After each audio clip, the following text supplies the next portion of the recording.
আপনার বাড়িতে আপনারা দেবতার সেবা করেন তো, লক্ষ্মী পুজো করেন, দুর্গা পুজো করেন, কিংবা বাড়িতে আপনারা কৃষ্ণ পুজো করেন।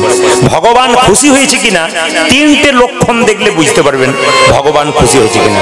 আপনার বাড়িতে যখন আপনি কৃষ্ণ পুজো করছেন কি লক্ষ্মী পুজো করছেন, লক্ষ্মী খুশি হলো কিনা আপনি তিনটি লক্ষণ দেখে বুঝতে পারবেন।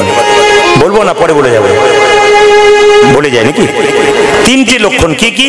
যখন ঘিয়ের প্রদীপটা জ্বালাবেন তখন জল জল জল জল করে জ্বলবেন, তার মানে বুঝবেন যে আপনার পুজো ঠিক হচ্ছে। কিংবা আর একটা লক্ষণ কি, আপনি ফুলটা লক্ষ্মীর হাতে বা লক্ষ্মীর মাথায় দিয়েছেন, ফুলটা যদি টুক করে নিচে পড়ে যায় তাহলে বুঝবেন পুজো আপনার সার্থক হয়েছে। যে প্রসাদটা আপনি দিয়েছেন সেই সময় কোনো বাচ্চা ছেলে বা কোনো অতিথি যদি আপনার বাড়িতে আসে তাহলে বুঝে দেবেন পুজো আপনার সার্থক হয়েছে। তিনটে লক্ষণ দেখলে বুঝতে পারবেন যে ভগবান পুজো ঠিক নিল কিনা।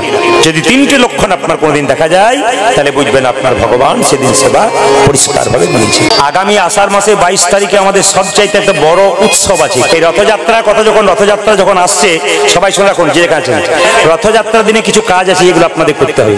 রথযাত্রার দিনে কিন্তু সবাই মনে রাখবেন বাড়িতে নিরামিষ খাবেন। সকালবেলায় স্নান করবেন গঙ্গা জল দিয়ে, যদি গঙ্গা জল না পান তাহলে স্নান করার পর গঙ্গা জল মাথায় ঠাকাবেন।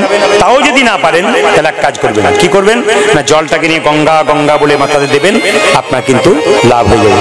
এইবার লক্ষ্য করুন, রথযাত্রা দিয়ে সকালবেলায় একটা নতুন বস্ত্র পরবেন। নতুন বস্ত্র যদি না পারেন আপনি শুদ্ধ বস্ত্র পোশাক কাঁচা পোশাক আপনি পরবেন।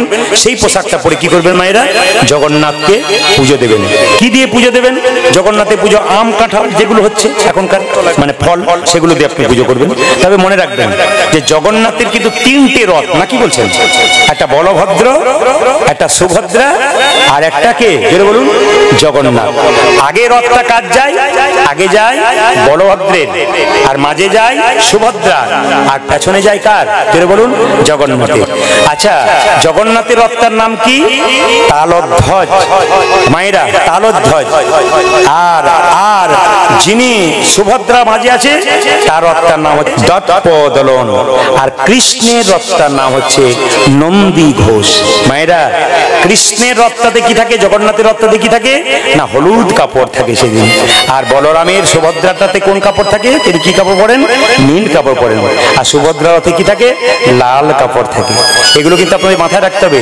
যদি কেউ জগন্নাথ মন্দিরে গিয়ে জগন্নাথ দর্শন করতে পারে সেদিন বিরাট লাভ। যদি তাইও না হয় আপনার বাড়িতে যে ছবি রয়েছে জগন্নাথের তাকে প্রণাম করে সেদিন পুজো করবেন।